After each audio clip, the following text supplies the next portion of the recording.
Hey rockers, welcome back to the channel. For the last couple of weeks, I've been thinking about something, man, that was a very small moment in time, a very short minute in time, but it was very extremely profound in my life. And of course, the date that I'm going to share with you and the event is something that really did affect a lot of people in the punk rock community and rock and roll in general, worldwide. And I'm talking about the death of the late, great Joey Ramone, lead singer for the Ramones. One of my heroes and one of my favorite singers of all time. There's so many people out there that love the Ramones. They just have a fan base that's incredibly loyal, including this guy right here, man. You know, the Ramones. I'm not going to go into the history of the Ramones because most of you out there are going to say, I already knew that. So it's very well documented, the Ramones' history, right? And Joey Ramone was one of a kind, man. He was a pretty private person. He had a lot of demons, personal struggles with health, mental health, addiction issues. But I tell you what, man, he maintains the position of one of the best singers, best frontmen, and probably just one of the most influential rock and roll, punk rock lead singers of all time. I literally adore the guy.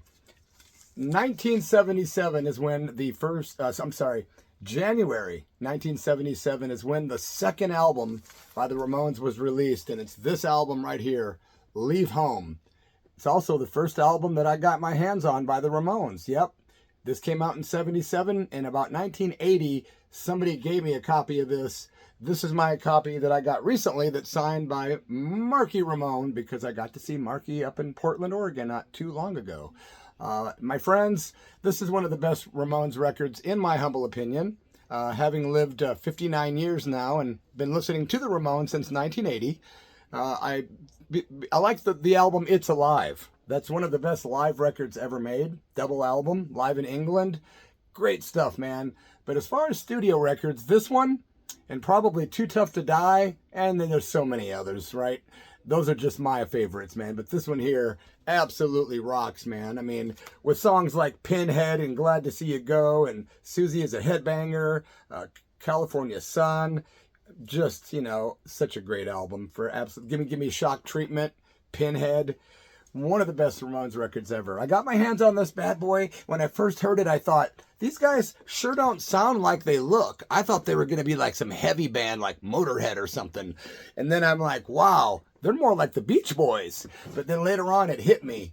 All these different elements that made up the Ramones were just, it was such a musical collage of greatness, man. Like doo-wop and 50s rock and roll with punk rock, with rock and roll itself, with the high energy, and combined with those great lyrics that Joey Ramone would write and the stance that he had on stage, he was nothing short of absolutely legendary. And you know what, man? When his death happened, a lot of us were shocked, but a lot of us in the musical community were aware too at that point that Joey was sick. He kept it secret for a long time, you know, like David Bowie. He didn't tell anybody. Some people around Joey's circle knew, of course, but the public at large really didn't, and a lot of the fans didn't. Until we did, and that sucked when we found out that Joey had cancer. Well, I was working in radio beginning in 1999 in Peoria, Illinois, at WWCT Rock 106 Radio, which was owned at the time by the great Bruce Foster. Well, that station got bought out by another company called AAA Entertainment, and when that happened, they gave me a call and brought me back to the new station to work there. Still Rock 106 Radio, but it was a new company that owned it. Totally different vibe. But hey, man, I was grateful for the job on the radio. One afternoon on, April 15th, 2001, I received a particularly disturbing call. Mind you, I had done midnight to 6 a.m. for like 6 months to a year. I had done afternoons filling in for people. I had done midday filling in for people. I had been a guest on the radio many times, and I also had my own 2-hour show called The Church of Rock, which is on Sunday nights, still to this day, 25 years later, by the way. And when I got to the new station, man, I realized Joey Ramone had been suffering from the big C, and I was hoping that he was going to get through it, but we didn't know how bad it was. It was bad. And I'm on the air one day. I've got my headphones on. People are tuned in because WWCT one time was named rock radio station, best rock radio station in the country by Rolling Stone magazine. Of course, that was back in, I believe, 1978. But it was a powerful station that you could pick up between St. Louis and Chicago if you were driving, if you had a good antenna or whatnot. It was a very powerful station. Do I dare say 50,000 watts? I want to say so, but I could be wrong.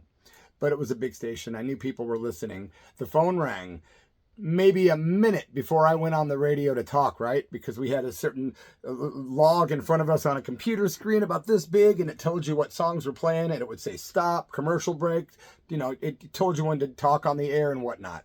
So I realized I only had about a minute, maybe even 45 seconds. But I grabbed this phone call because I saw the phone lighting up. And back then, we'd get a lot of calls because people weren't jaded to radio like today. And we still had live DJs.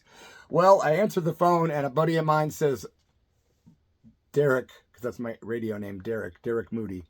Or he might have said Bloody. He goes, hey, man, I got bad news. And I go, what? I've got like 30 seconds. Hurry up, dude. He says, Joey Ramone just died. And I literally lost my shit, man. I was completely overtaken. The only time that's really ever happened was when John Lennon died in 1980, when I was a teenager.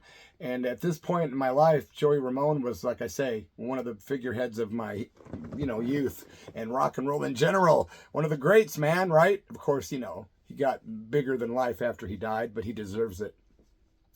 What happened was I had to hang up the phone. In the interim, there was not much time to think. I literally hung up the phone, grabbed the headphones, pushed the button to pop myself up on the air on the mixing console. And when I went to talk and say, Rock 106, 105.7 is Rock 106 Radio, Peoria, Illinois. That was, the Stone Temple Pilots or whatever I was saying at the time. I literally started to cry on the radio. Can you imagine that, man? Listening to a DJ and he just starts crying like a little girl. Not that little girls shouldn't cry, or little boys either. But it was so embarrassing, man. And I think it's the only time I ever got emotional like that on the radio, except for, other emotions like anger and extreme humor and stuff. But I'm telling you, it was a very profound moment because you know what I had to do? I couldn't just keep talking, man. I was choked up like you wouldn't believe. I was literally sad. And death doesn't usually affect me too heavily like that, but it did with Joey Ramone. Can anybody out there relate? Please subscribe to the channel, give it a like if you like the video, and leave a comment. You know what I did? I immediately pressed that button and potted myself down, and when it hit the mouse on the computer, and I advanced into the next song or commercial or whatever, and I just stopped talking because it was either that or just completely exposed myself like a raw Ramones nerve, completely sad and grief-stricken and depressed all at the same time. And it was a total bummer, man. And what I did was I got my head together, and a couple, 2 or 3 songs later, I when it was time to talk again, I got on the air and I did announce that Joey Ramone was gone. And man, I'm getting a little choked up right now. What's up with me, man? But I did it without crying on the air. But I'm telling you, it was one of the most heavy times in my radio broadcasting career, which, like I say, I've been at it for 25 years, and you can catch my show on KSKQ Radio every Sunday night, 6 p.m. Pacific time. It's a 2-hour show called The Church of Rock, and we play all the good stuff, man. The B-sides, the rare album cuts, and just cool stuff in general of pretty much any genre of rock and roll you can think of, from metal to punk to doo-wop and blues to rockabilly, goth, you name it, man. Hey, thanks for listening to my story about me breaking down on the air talking about Joey Ramone dying, man. But I was in shock, I was in grief, and I was completely bummed out, man. But hey, man, long live the music and memory of the great Joey Ramone. I listen to the Ramones quite often. Right now, I'm going to slap this on my turntable, and I'm going to go back in time to 1977 to revisit The Ramones Leave Home. Thanks for being here. Long live the Ramones. Stay young, my friends. Still alive in 2025. Cheers.